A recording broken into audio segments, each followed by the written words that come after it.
आज जो अगर हम मीडिया की बात करें, जो इस फील्ड में करियर बनाना चाहता है उसको ऐसा लगता है कि वो कॉलेज से निकले टेलीविजन पर छा जाएगा या बहुत बड़ा नाम हो जाएगा। मैंने कई रातें जाग कर बिताई हैं, तब मेरी पहली तनख्वाह 400 रुपये। कि मीडिया एक बहुत ही इंपॉर्टेंट रोल प्ले करता है एक सोसाइटी या किसी कंट्री के लिए। ये एक बहुत अलग डायरेक्शन में जा रहा है। सरकारें ये चाहती हैं कि अखबार की हेडलाइन भी वही तय करके दें। वो अखबार पाठक 5 रुपए में चाहता है, अगर 5 रुपए से 6 रुपए कर दो तो अखबार बदल देता है। मीडिया हाउस के कुछ काले सच भी हैं। जितना अपमानपूर्ण इलेक्ट्रॉनिक मीडिया में काम करना है उतना अपमानपूर्ण कहीं नहीं। कि जर्नलिस्ट का सम्मान हो गया।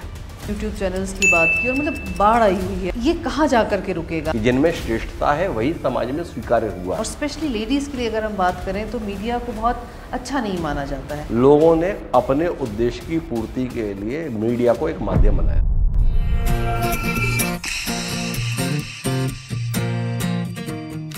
सोसाइटी और कंट्री को बेहतर बनाने के लिए बहुत सारे फैक्टर्स काम करते हैं और इन्हीं में एक इम्पॉर्टेंट फैक्टर है मीडिया और जर्नलिस्ट का। इंडिपेंडेंस से लेकर अब तक मीडिया और जर्नलिस्ट जिस तरह से इवॉल्व हुए हैं उसका इम्पैक्ट हर एरा में साफ दिखाई देता है। मीडिया और जर्नलिस्ट का एक बहुत ही इम्पॉर्टेंट रोल होता है जिसे वो प्ले करते हैं उस वक्त की ज़रूरत के हिसाब से। लेकिन एक मीडिया हाउस और जर्नलिस्ट की इनसाइड स्टोरी क्या है वो जानेंगे हमारे आज के इस एपिसोड में। और हमारे आज के एपिसोड के गेस्ट हैं senior journalist, editor in chief Haribhoomi and INH news, doctor Himanshu Dwivedi. बहुत बहुत स्वागत है हिमांशु जी आपका अनस्क्रिप्टेड ज़िंदगी विद कीर्ति में। ये धन्यवाद। एक 17 साल का बच्चा ग्वालियर से निकलता है और इंजीनियरिंग में उसका एडमिशन होता है, लेकिन इंजीनियरिंग बीच में छोड़कर एक जॉब ज्वाइन करता है। तो वो जॉब पैशन था या मजबूरी थी? शुद्ध रूप से मजबूरी। अच्छा। कहानी कुछ यूँ होती है कि जिस परिवार में आपने जन्म लिया वो एक प्रतिष्ठित परिवार है। पिता सरकारी अफसर हैं, तो कुल मिला के प्रतिष्ठा है, पर पैसा बहुत नहीं है। तो उस परिवार को आप मान सकते हैं कि एक सामान्य मध्यम वर्गीय परिवार। ये 90 का दशक है, तो 90 के दशक में सामान्य मध्यम वर्गीय परिवार में पढ़ा लिखा तबका ये मानता था कि जीवन में कैरियर 2 ही क्षेत्र पे बन सकता है। या तो आप डॉक्टर बन सकते हैं या आप इंजीनियर बन सकते हैं अगर आप पढ़ाई में अच्छे हैं। हम 2 भाई एक बहन थे, तो मेरे पिताजी को लगता था कि मैं पढ़ाई में ठीक था, मेरी बहन भी पढ़ाई में बहुत ठीक थी, वो मुझसे बड़ी थी, उसका मेडिकल में सिलेक्शन हो गया था। तो मेरे पिताजी को लगता था कि ये इंजीनियर बन जाएगा, बेटी डॉक्टर बन जाएगी, उनकी ज़िंदगी सफल हो जाएगी। तो मेरी ज़िंदगी सफल होने का विषय नहीं था, उनकी ज़िंदगी सफल होने का विषय था। और वो बात कम करते थे, हाथ ज़्यादा चलाते थे, तो इसलिए वो जो कहते थे वो हम लोग करते थे। तो 10th होने के समय पे मूल बात ये थी कि मेरी दिलचस्पी इतिहास में, राजनीति शास्त्र में, भूगोल में, यानी कहने का आशय ये कि 8 सब्जेक्ट में थी, जिसे आज ह्यूमैनिटीज़ कहा जाता है। तो ह्यूमैनिटीज़ से थोड़ा आकर्षण सा लगता है, मतलब कोई बड़ी सी चीज़ लगती है, पर उस समय आर्ट्स अगर कोई बच्चा ले रहा है, वो भी अगर कोई लड़का ले रहा है तो इसका मतलब है कि वो शुद्ध आवारा है, किसी लायक नहीं है। तो जब 10th पास किया मैंने, तो मैंने अपनी इच्छा जताई कि मैं आर्ट्स लेना चाहता हूँ। तो इतना सुनते ही उनका जो रिएक्शन था, तो मैंने सीधे मैथ्स ले लिया। तो मैथ्स ले लिया तो PET दिया। उस समय पे PET PMT थे। PET के तहत हुआ, इलेक्ट्रिकल इंजीनियरिंग का स्टूडेंट बना। इलेक्ट्रिकल इंजीनियरिंग का स्टूडेंट बन के जब पढ़ने के लिए गया, तो उस समय पे रैगिंग को लेके आज जैसे कड़े कानून नहीं थे, तो रैगिंग ठीक से ही होती थी। तो रैगिंग में ठीक से पिटा गए। तो जब पिटे तो फिर लगा कि गैरों से पिट रहे हैं, अच्छा है अपने पिताजी से पिट लेंगे। तो कुल मिलाकर ये तय किया कि ये तो नहीं करना है, और बहुत भाता भी नहीं था। तो इसलिए उसे छोड़ने का फैसला लिया, और कहा कि मैं तो BA करूँगा। तो मेरे पिताजी को उस समय तक उम्र भी हो गई, 17 साल का लड़का हो रहा है। तो पिताजी ने कॉल ये लिया मेरे कि भाई मेरे पास तो इतने ही पैसे हैं, अगर तुम इंजीनियरिंग कर रहे हो तो मैं पढ़ा दूंगा, और नहीं कर रहे हो तो तुम जानो, तुम्हारा काम जाने। तो अब ये संकट था कि BA की पढ़ाई करनी तो करें कैसे। तो इसलिए नौकरी करने का विकल्प बना। डिबेट विबेट अच्छी बोलते थे, तो इसी आधार पर उस समय पे एक नया अखबार शुरू हो रहा था, आज। तो आज अखबार शुरू हो रहा था, तो वहाँ पर अपना को अप्लाई किए। ये पूरी कहानी ग्वालियर की है? पूरी ग्वालियर की है। तो वहाँ पर अप्लाई किए। एक हमारी बहन होती थी अंशु भदौरिया, उनका वहाँ पे थोड़ा सा दखल था, उनके माध्यम से इंटरव्यू का मौका मिल गया। हेमलता जी थी वहाँ पर, उनको बच्चा भाग गया, उन्होंने नौकरी दे दी, सिलसिला शुरू हो गया। और वहाँ से जो सिलसिला शुरू हुआ तो आपने पीछे मुड़ के नहीं देखा? नहीं, उसमें भी थोड़ा अंतर है। वो जो नौकरी की थी अखबार की, वो जर्नलिस्ट बनने की दृष्टि से नहीं थी। अच्छा। जर्नलिस्ट में कोई करियर देखते भी नहीं थे हम। पत्रकार बन के जीवन यापन करेंगे ये भी कोई कल्पना नहीं थी।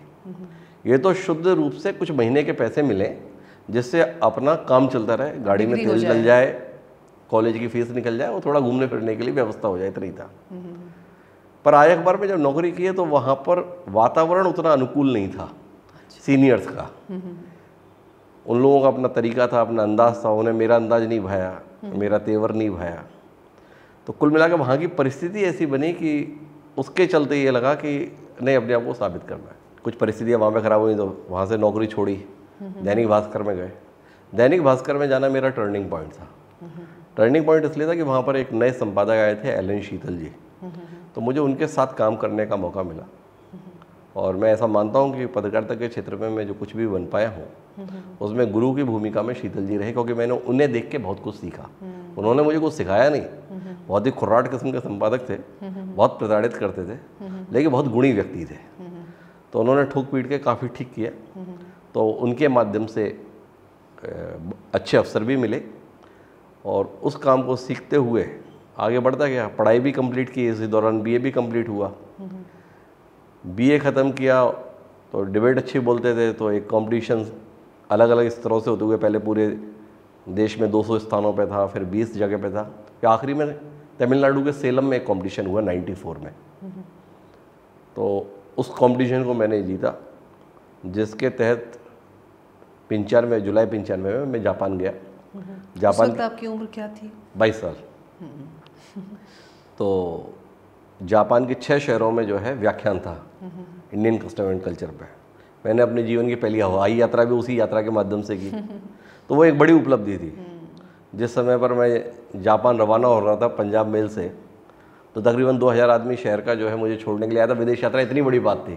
अब विदेश जाते हैं तो पड़ोसी भी नहीं पूछता है कहाँ गए थे, क्या नहीं गए थे, वक्त ऐसे बदल जाता है। जी, सही बात। वहाँ से लौट कर आया तो उसी के साथ मुझे स्वदेश समूह के अंतर्गत सतना संस्करण के संपादक का प्रस्ताव मिला और 28 अक्टूबर 95 को मैंने स्वदेश सतना में बतौर संपादक ज्वाइन किया। तो ये अपने आप में एक टर्निंग पॉइंट था कि मात्र 22 साल की उम्र में आप एक अखबार के संपादक के तौर पर आ गए। आपने कहा कि समय के साथ बदलाव आए, तो आपको लगता है कि जब से आपने जर्नलिज्म में आप आए थे और तब से अब तक की जर्नी में देखें तो आपके बदलाव तो आपको पता है, लेकिन जर्नलिज्म की अगर हम बात करें ओवरऑल, उसमें कैसे बदलाव आए हैं? जर्नलिज्म में गति बहुत बढ़ गई। अब जब मैंने करियर शुरू किया था तो उस समय सीने बताते थे कि तुम्हें तो बड़ी सहूलियत मिल रही है कि टेलीप्रॉम्प्टर पे जो है, प्रिंटर पे जो है खबरें आ रही हैं। पर उस समय पर हम जब काम शुरू किए थे तब तो रेडियो पे सुन के खबरें बनाया करते थे। पर अब तो मतलब कोई भी खबर सेकंडों के साथ में है, इतना इंतजार ही नहीं है कि शाम होगी तब खबर लिख लेंगे। अब तो डिजिटल का युग आ गया है। घटना घटित हुई तो उसी के साथ ऑफिस को अपेक्षा है कि आप अभी लिख के भेज दो। पहले आप कागज़ कलम लेकर लिखते थे, अब कागज़ कलम तो गए ज़माने की बात हो गई है। आप लिख भी दोगे तो टाइप कौन करेगा, टाइपिस्ट ही नहीं है। तो कुल मिलाकर आप खुद टाइप करो। अब टाइप भी चला गया है, अब बोलो और बोलने से रहो। भाषा की शुद्धता के संदर्भ में अब कोई आग्रह नहीं रह गया है। आप दूसरे जितने शब्द साथ में जोड़ दो वो उतना बेहतर मान लिया जा रहा है। तो भाषा के संदर्भ में जो एक मर्यादा की अपेक्षा हमसे संपादक रखते थे, आज उस भाषा की मर्यादा को संपादक ही तोड़ दे रहे हैं। तो ये एक बड़ा फर्क है। खबरों की विश्वसनीयता को लेकर अब वो जिम्मेदारी का भाव नहीं है। पहले कोई खबर देते थे तो 4 बार इस बात की पुष्टि करते थे कि ये तथ्य सही है कि नहीं है। आज की तारीख में तो बेशर्माई है। आज खबर डालो, 3 दिन बाद पहले पेज पे बढ़िया से, 3 दिन बाद अपनी खबर का खंडन लगा दो उतने ही बढ़िया से, वो भी एक्सक्लूसिव है, ये भी एक्सक्लूसिव है। तो कुल मिलाकर दौर बहुत बदल गया। अब रफ्तार महत्वपूर्ण हो गई है, तथ्य के प्रति ईमानदारी महत्वपूर्ण नहीं रह गई है। इसका कारण आपको नहीं लगता कि कंपटीशन भी, या जिस तरह से लोग ज़्यादा इसका विरोध नहीं कर रहे हैं या सरकार भी कोई ऐसे नियम नहीं बना रही है, एक बहुत गलत डायरेक्शन में, जो कि मीडिया एक बहुत ही इम्पॉर्टेंट रोल प्ले करता है एक सोसाइटी या किसी कंट्री के लिए, ये एक बहुत अलग डायरेक्शन में जा रहा है? देखिए, सरकार को जहाँ पर जरूरत पड़ती है वहाँ पर तो वो कार्रवाई कर ही देती है। सरकार अभी जितनी हमलावर है उतनी हमलावर पहले नहीं हुआ करती थी। इमरजेंसी का दौर तो मैंने नहीं देखा, लेकिन आज की तारीख में तो मतलब सरकारें ये चाहती हैं कि अखबार की हेडलाइन भी वही तय करके दें, चाहे वो किसी भी प्रदेश की सरकार हो, किसी भी पार्टी की सरकार हो। अमूमन अपेक्षा ये रहती है कि सब कुछ हमारे अनुसार आना चाहिए। खबरों के प्रति ईमानदार रहने का आग्रह नहीं रह गया। अभी तो यह है कि आज तो बिक गया ना, टीआरपी का गेम चल रहा है पूरी जगह से, कुल मिलाकर सनसनी फैलाने का है। किसी की ये अपेक्षा नहीं है कि इसका प्रभाव क्या पड़ेगा, इसको लेकर कोई सचेत रहना नहीं चाहता है। लोग पार्टी के एजेंडे को, सरकार के एजेंडे को अपना एजेंडा मान के व्यवहार करने के लिए भी तत्पर हैं। आप एक कदम उनके साथ चल रहे हैं तो दूसरा उनके साथ में 10 कदम चलने के लिए तैयार है, तो आप भी 20 कदम के लिए आगे बढ़ रहे हैं। दूसरा एक बड़ा फर्क ये है कि आप दुनिया के बाकी देश और हिंदुस्तान के संदर्भ में अंतर ये है, यहाँ पर समाज को मीडिया से अपेक्षा तो बहुत रहती है, पर समाज मीडिया के प्रति अपनी जिम्मेदारी निभाता नहीं है। दुनिया का सबसे सस्ता अखबार हिंदुस्तान में मिलता है, जिस अखबार की कीमत कम से कम 10 रुपये पड़ती है लागत, वो अखबार पाठक 3 रुपये, 4 रुपये और 5 रुपये में चाहता है। अगर 5 रुपये से 6 रुपये कर दो तो अखबार बदल देता है। तो जब 10 रुपये की चीज़ आपको 5 रुपये में आपके घर पहुंचाकर मिल रही है, तो फिर जाके अखबार किसकी सुन रहे होंगे और किसके अनुसार चल रहे होंगे, उसकी जो उनके घाटे की भरपाई कर रहा होगा। तो कुल मिलाकर समाज ने भी मीडिया के ईमानदार रहने में वो सहयोग नहीं दिया है जो समाज को देना चाहिए था। ये कहाँ ब्रेक लगेगा? अगर जिस तरह की हम बात कर रहे हैं तो बहुत अलग अलग पहलू हैं। आपको लगता है कि निकट भविष्य में मतलब देखिए, अब निकट भविष्य के संदर्भ में ये है कि आखिरी में तो जीतेगी ईमानदारी ही। मैं इस बात पर हमेशा यकीन रखता हूँ। और बदलाव के साथ में आप देखिए कि कई पत्रकार ऐसे हैं जिन्होंने इस प्रवृत्ति के आगे घुटने टेकने से इनकार किया। तकनीक ने उनको स्वयं का काम खड़ा करने के अवसर उपलब्ध कराए हैं। हर रोज 10 लोग अपना काम खड़ा कर रहे हैं। उनमें से जिनके पास तथ्य है, जिनके पास ईमानदारी है, जिनके पास मेहनत है, वो दौड़ में बहुत आगे निकल रहे हैं। आज आप YouTube पर ही अगर देखें तो एक व्यक्ति का बनाया हुआ चैनल कई व्यक्तियों के द्वारा मिलके चलाए जा रहे चैनल से कहीं ज़्यादा व्यूज़ ले रहा है। तो कुल मिलाकर प्रतिद्वंदिता मनुष्य के स्वभाव में है, या जीवन का अनिवार्य अंग है। कभी भी ऐसा दौर नहीं आएगा जब ये खत्म हो जाएगा। मनुष्य जाति का इतिहास ही संघर्ष का इतिहास है, तो संघर्ष तो हमेशा रहना है। अपना ये सवाल ही बेमानी है कि कब ये खत्म होगा। जब सृष्टि खत्म होगी तभी खत्म होगा। नहीं, लेकिन क्या सरकार, समाज और मीडिया इंस्टीट्यूशंस इस तरह की पहल कर सकते हैं? कोई रूल्स बनने चाहिए, कुछ कानून बनने चाहिए कि कुछ हद तक तो जहाँ तक देखिए कानून तो सारे हैं भाई। एक मानहानि का कानून जो है आपकी जड़ें हिला देता है। प्रेस परिषद नाम की संस्था भी है जो IT एक्ट के अंतर्गत है, उसके अंतर्गत भी दुनिया भर की व्यवस्था है। तो सारी व्यवस्थाएं हैं। मूल बात है कि व्यक्ति या संस्थान एक दूसरे से श्रेष्ठ होना चाहते हैं, सफलता के नए आयाम स्थापित करना चाहते हैं। तो ये कंपटीशन है। अब एक दौर चला था, अगर आपको याद हो, टीवी चैनलों पे, तो उसमें भूत प्रेत के माध्यम से ही TRP आ रही थी। वो रावण के इतने हेलीपैड थे बेसिर पैर की खबरें, लेकिन रावण की कब्र इतनी लंबी है। तो कुल मिलाकर इस प्रकार की खबरें, लेकिन वो सब जिम्मेदार चैनल थे, पर उनके अंतर्गत भी हम इसे देखते थे। भूत प्रेत के संदर्भ में कितने किस्से, कहानियों को कितने बेहतर तरीके से प्रस्तुत करें, इस पर होड़ थी। तो कुल मिलाकर लोग देखना चाहते हैं। पहली कोशिश मीडिया उसे दिखाने की कर रहा है। मीडिया ये कोशिश नहीं कर रहा है कि हम जो दिखाना चाहते हैं लोग वो देखें, क्योंकि उसके साथ में उसके पिछड़ने का खतरा पैदा हो जाता है। तो ये दिक्कत है। तो आपको लगता है कि आने वाले समय में, अभी जिस तरह से अगर आपने भी YouTube चैनल्स की बात की और मतलब बाढ़ आई हुई है, अभी हम पोर्टल्स की बात करें, चैनल्स की बात करें, न्यूज़पेपर, मैगजीन्स, YouTube, डिजिटल ज़माने की, तो ये कहाँ जा कर के रुकेगा? आपने एक चीज़ बहुत अच्छी बोली कि जीतती ईमानदारी है। तो क्या जो एक्चुअल काम कर रहे हैं लोग, वही सस्टेन करेंगे? अगर हम देखें यूट्यूब चैनल की बात भी करें तो हज़ारों की तादाद में खुल रहे हैं। देखिए यूट्यूब चैनल जो खुल रहे हैं उसमें से सर्वाइव वही कर रहे हैं स्वयं की दम पर जो बेहतर तरीके से काम कर पा रहे हैं, अपना दर्शक वर्ग तैयार कर पा रहे हैं। कुछ चैनल्स ऐसे हैं, कुछ पोर्टल्स ऐसे हैं जो सरकार के उद्देश्यों की पूर्ति कर पा रहे हैं, तो सरकार उनका पालन पोषण कर रही है। सब अपने उद्देश्य की प्राप्ति कर रहे हैं, तो ये रुकेगा कभी भी नहीं। भाई सरकार को या किसी कॉरपोरेट घराने को अपने उद्देश्यों की पूर्ति के लिए अगर औजार की जरूरत है और हमारी बिरादरी में लोग औजार बनने के लिए तैयार हैं, तो इसमें ऐतराज की क्या बात है? भाई सबको अपने अपने उद्देश्य की पूर्ति का अधिकार है। आखिरी फैसला तो दर्शक को या पाठक को लेना होता है। अखबार तो इतने निकलते, जैसे आप बोल रहे हैं कि यूट्यूब चैनल इतने हैं, इतने सारे पोर्टल्स खुल रहे हैं, इससे कहीं ज़्यादा संख्या अखबारों की रही है। मैगजीन, दहाड़ती दीवारें, धधकती ज्वाला, ऐसे तमाम अखबार निकलते हैं, पर वो निकलते कहाँ से हैं, पढ़ते कौन है, इसका आता पता नहीं है, पर निकलते तो है। तो कुल मिलाकर अपने अपने उद्देश्य के लिए लोग काम करते हैं। पर मेरा ऐसा मानना है कि आज भी पत्रकारिता के क्षेत्र में तमाम लोग हैं जो बेहतर काम कर रहे हैं। आज इतनी भीड़ के बीच में भी अखबार 4, 5, 6 ही ऐसे हैं जिनको उल्लेखित किया जाता है कि हाँ ये अखबार हैं। तो इसका मतलब ये है कि जिनमें श्रेष्ठता है वही समाज में स्वीकार्य हुआ है। ऐसा नहीं है कि 200 अखबार निकल रहे हैं तो 200 के 200 को लोग कंसीडर कर रहे हैं, कर दो 4 या 5 को ही रहे। चैनल बहुतेरे हैं, पर इसके बावजूद भी अगर आप रीजनल की बात करें, मध्य प्रदेश छत्तीसगढ़ में बात करें, तो 2 चैनल, 3 चैनल, 4 चैनल, 5 चैनल निकलते तो चला तो तकरीबन 2 दर्जन से ज़्यादा है, पर लोग कंसीडर किसे कर रहे हैं? 3, 4, 5 को। तो वैसे ही वेबसाइट के संदर्भ में कितनी है वेबसाइट। तो कुल मिला के मेरा ऐसा मानना है कि क्वालिटी का तो महत्व हमेशा ही रहेगा। और आज जो अगर हम मीडिया की बात करें तो इतना ग्लैमरस, क्योंकि जैसे जब से इलेक्ट्रॉनिक मीडिया आया है, डिजिटल और सोशल मीडिया भी आ गया है, तो बहुत ही ग्लैमराइज्ड हो गया है ये।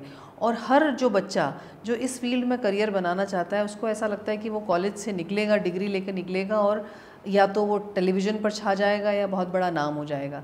तो ये कितना मिथ है बच्चों के बीच में, जिसे दूर करना बहुत ज़रूरी है। मुझे ऐसा लगता है कि जितना अपमानपूर्ण इलेक्ट्रॉनिक मीडिया में काम करना है जर्नलिस्ट के लिए, उतना अपमानपूर्ण कहीं नहीं है।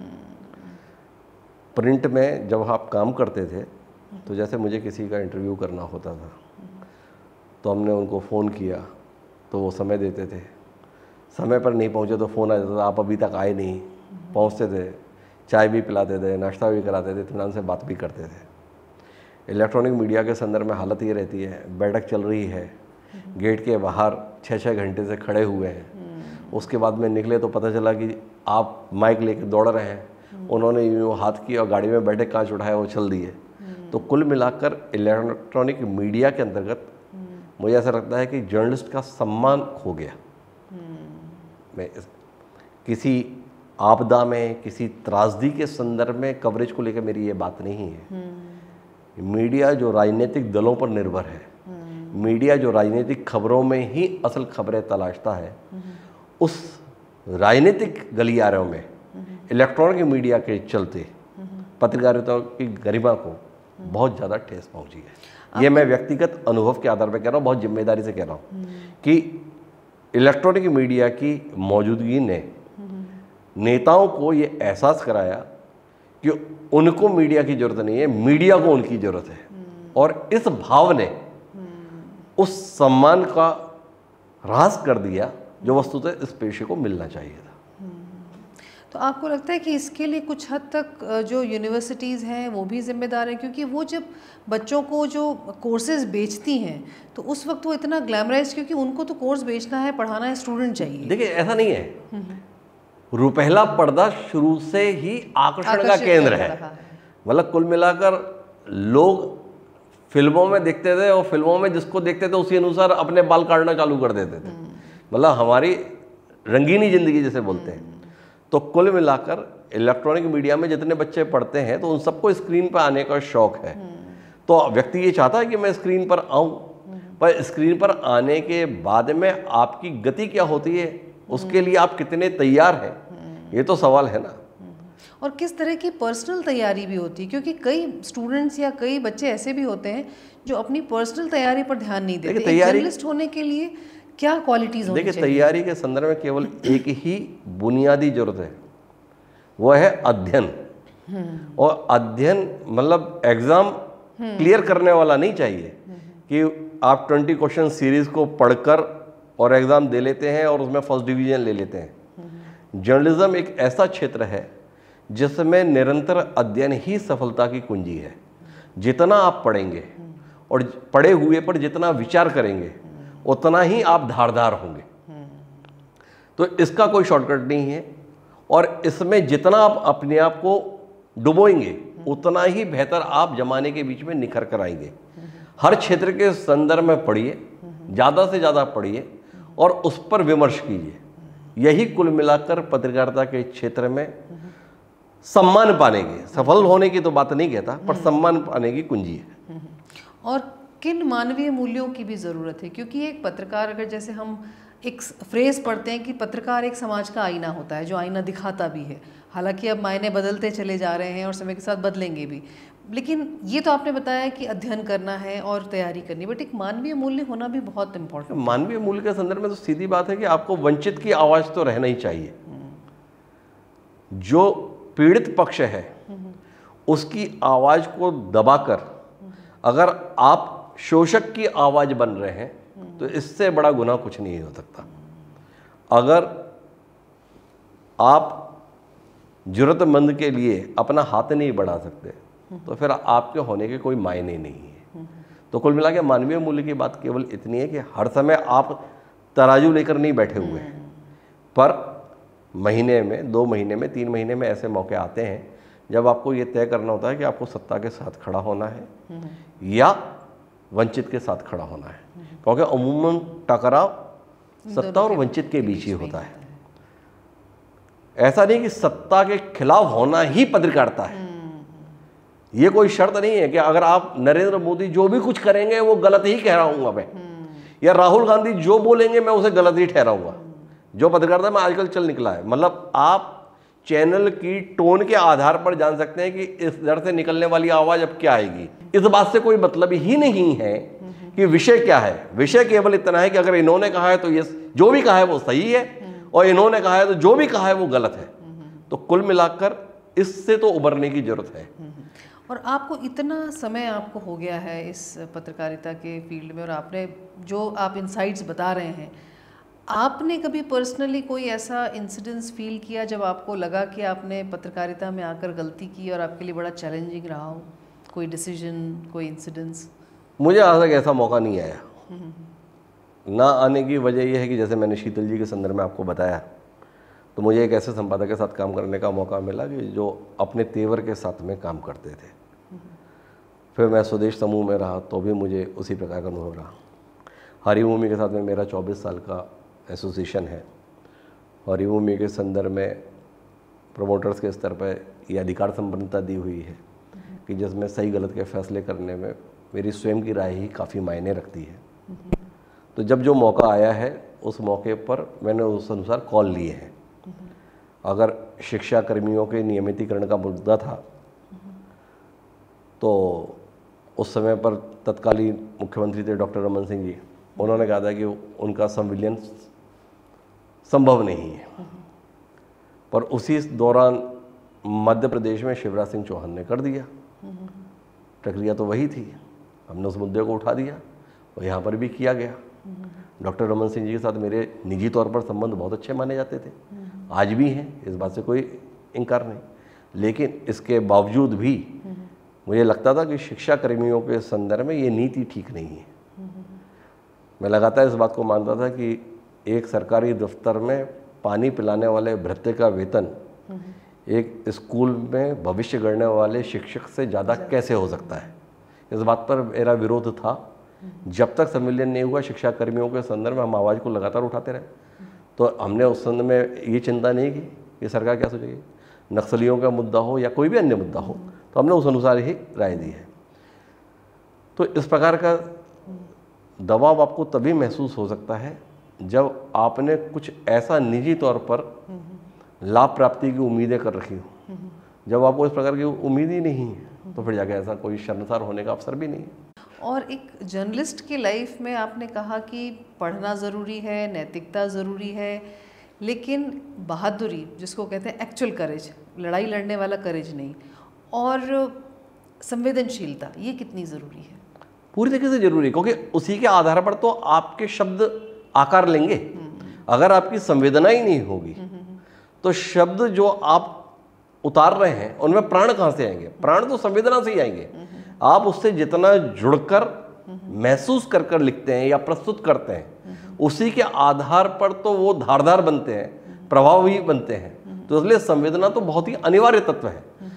मैंने फिर कहा, साहस तो कुल मिलाकर बताने की चीज नहीं होती है। आपने साहस किया या नहीं किया ये तो पढ़कर या देखकर लोग बताते हैं कि आपने साहस का काम किया है।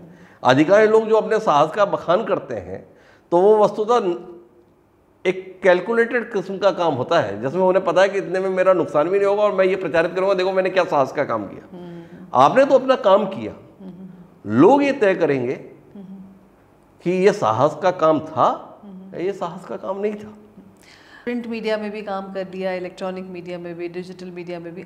आगे आने वाले समय के लिए आपके क्या प्लान्स हैं, आप क्या करना चाहते हैं? और एक सामान्य मध्यम वर्गीय परिवार से शुरुआत थी और कुल मिलाकर अपने जीवन के संदर्भ में कुछ महत्वाकांक्षाएं थी। महत्वाकांक्षाएं थी तीनों संदर्भ में, पद के संदर्भ में, पैसे के संदर्भ में, प्रतिष्ठा के संदर्भ में। तो ये तीनों महत्वाकांक्षाएं मेरी 35 साल की उम्र पूरी होते होते हो गई। मतलब मैं जो कुछ भी हासिल करना चाहता था अपने जीवन में, जो सपने देखे थे, वो मेरे 35 साल की उम्र में हो गए। अब मैं 51 साल का हूँ। 16 साल से बोनस ले रहे हैं, निरुद्देश्य काम कर रहा हूँ। मुझे काम में मजा आता है, लेकिन कुछ पाने के लिए, कुछ साबित करने के लिए अब मैं कुछ नहीं कर रहा हूँ। मुझे जो कुछ भी पाना था, जो कुछ भी साबित करना था, वो तो मैं 35 साल की उम्र में कर लिया। तो अब जो मौका आ जाए, जो कर लिया जाए, उसे बेहतर से बेहतर तरीके से किया जाए। पर मुझे ये बनना है, मुझे ये पाना है, मुझको यहाँ ले जाना है, ऐसा कुछ मेरे पास में नहीं रहा है।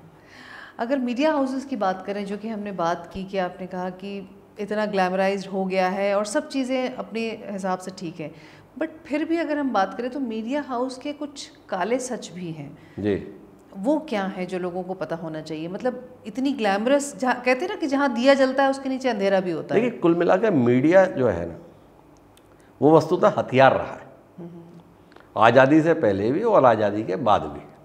लोगों ने अपने उद्देश्य की पूर्ति के लिए मीडिया को एक माध्यम बनाया। नाम ही मीडिया है, मीडिया का हिंदी अनुवाद माध्यम ही है। अब आज़ादी से पहले जितने नेता थे, उन सब ने अपने आंदोलन को प्रभावी बनाने के लिए, अपनी बात लोगों तक पहुंचाने के लिए, अपने आंदोलन में लोगों की भागीदारी बढ़ाने के लिए, सहयोग इकट्ठा करने के लिए अखबार निकाले। चाहे वो बाल गंगाधर तिलक हो, चाहे महात्मा गांधी हो, गोपाल कृष्ण गोखले हो, यहाँ तक कि भगत सिंह, चंद्रशेखर आज़ाद, ये लोग भी अपने पर्चे निकालते थे। तो था तो उनका उद्देश्य ना। अब उनके उद्देश्य को आप सही मानो, गलत मानो, यह आपका विवेचन है, पर उन्होंने अपने उद्देश्य के लिए ही निकाला था। आज़ादी के बाद में दौर बदला, कॉरपोरेट घरानों ने अखबार निकाल लिए, कुछ ने अखबार के माध्यम से पैसे बनाने के लिए निकाले, कुछ ने अपने पैसे बचाए रखने के लिए अखबार निकाले। ऐसा उदाहरण मुझे देखने में नहीं आता, ईमानदारी की बात यह है, जिसमें आप कहें कि केवल समाज को शिक्षित करने के लिए, समाज के कल्याण के लिए अखबार या चैनल शुरू किए गए। ये आप बात कर रहे हैं अपर लेवल की। हम बात कर रहे हैं कि अगर वहाँ जो लोग काम कर रहे हैं, कि अगर मीडिया हाउस है और वहाँ पर तकरीबन 100 लोग 200 लोग काम कर रहे हैं, तो बाहर एक ऐसी इमेज होती है कि वो बहुत ही क्रिएटिव काम कर रहे हैं, बहुत ही इंटरेस्टिंग काम कर रहे हैं, लेकिन खबरें अलग अलग तरीके की भी आती हैं कि ये जो दुनिया है ये बहुत गंद है इस दुनिया में, और स्पेशली लेडीज़ के लिए अगर हम बात करें तो मीडिया को बहुत अच्छा नहीं माना जाता है। तो कितनी सच्चाई है इसमें? और मुझे नहीं लगता कि इस संदर्भ में कोई बहुत ज़्यादा सच्चाई है।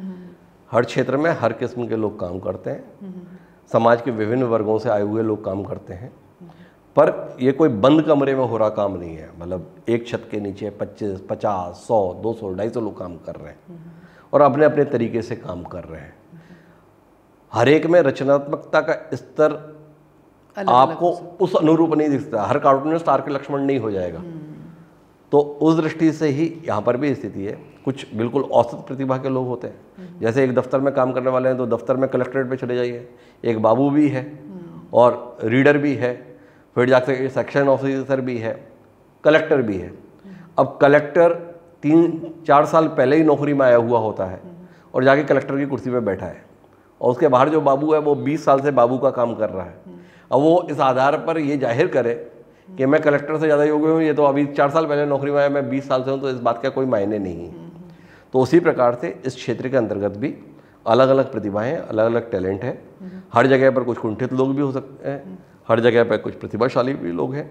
तो जैसे समाज का स्वरूप है वैसा ही इस क्षेत्र का भी स्वरूप है। यहाँ पर आप ये कहें कि सब बिल्कुल एक साफ सुथरे लोग ही हैं, तो ऐसा नहीं है।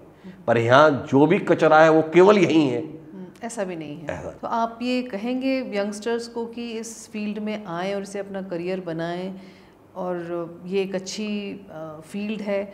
देखिए, आप कैरियर क्या बनाना चाहते हैं ये महत्वपूर्ण है।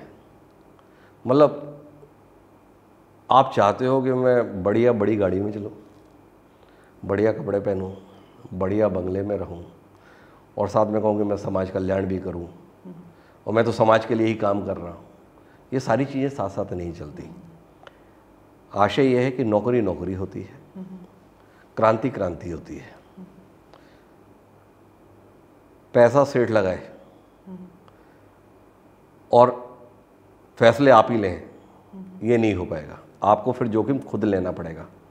आप अपना पोर्टल खोलिए, आप अपना अखबार खोलिए, अपने विचारों को लिखिए, समाज को अपने साथ खड़े कीजिए, जहाँ तक जाना है वहाँ तक जाइए। पर करोड़ों रुपए लगाए किसी सेठ जी ने हैं और आप उनके द्वारा लगाए गए करोड़ों रुपए पे पानी डाल दें अपने एक फैसले से, तो इसकी इजाज़त आपको कोई देने वाला नहीं है। मैंने अपने कैरियर को जब शुरू किया था तब मेरी पहली तनख्वाह 400 रुपये थी, और जब मैं शीतल जी का, जब कितनी है? करोड़ में है। शीतल जी एक बजाज सुपर स्कूटर था नीले कलर का, उससे आते थे। देवेंद्र तिवारी जी फिएट कार से आते थे। समझ में मुझे यह आया कि प्रतिष्ठा संपादक के तौर पर है और पैसा प्रबंधन के तौर पर है। मैंने प्रबंधन सीखा, पत्रकारिता के संदर्भ में नैसर्गिक रूप से लिखना पढ़ना आता था, उससे काम चलाया। तो इसी के साथ मैंने प्रबंधन और संपादन दोनों की जुगलबंदी की, तो मेरा कैरियर इसलिए स्वरूप लिया। तो कुल मिलाकर आप क्या प्राप्त करना चाहते हैं? जैसे मैंने कहा कि मेरा उद्देश्य था, एक बड़ी गाड़ी मेरा सपना था, एक बड़ा घर मेरा सपना था, एक अच्छा वेतन मेरा सपना था। वो सारे उद्देश्य मेरे पूरे हो पाए क्योंकि मैंने उसके अनुसार अपने आप को ढाला।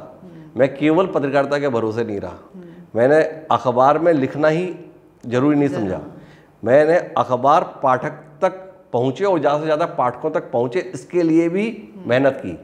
इस रायपुर की जो स्टैंड है, हॉगर स्टैंड, उस पर मैंने कई रातें जागकर बिताई हैं जब हरिभूमि शुरू किया था। सुबह 3 बजे सेंटर पे जाता था। और इन सब के बाद आखिरी चीज़ है कि ईश्वर आप पे कितना कृपालु है। बहुत ज़्यादा मेहनत भी कर लो, अगर ईश्वर की कृपा नहीं है तो कोई मतलब नहीं है। तो अपनी सफलता के संदर्भ में मैं मानता हूँ कि ईश्वर की कृपा सबसे बड़ा कारण है, नहीं तो मैंने तो पत्रकार बनने का सोचा ही नहीं था। सच ही है। तो बहुत बहुत धन्यवाद हिमांशु जी, आप आए और आपने इतने अच्छे अच्छे न सिर्फ जर्नलिज्म के बल्कि पर्सनल लाइफ के भी जो सफलता के सूत्र बनाए हैं। आई एम श्योर जो जर्नलिस्ट बनना चाहता है वो तो आपसे लाभ लेगा ही इस कॉन्वर्सेशन से, लेकिन एक ह्यूमन बीइंग को किस तरह से अपने आप को तराशना चाहिए उसके भी इंसाइट्स मिलेंगे। So thank you so much, आप हमारे पॉडकास्ट में आए और हमारे साथ इतनी अच्छी और सहज बातें की। धन्यवाद कीर्ति जी, आपने बुलाया इसके लिए आपका आभार। Thank you.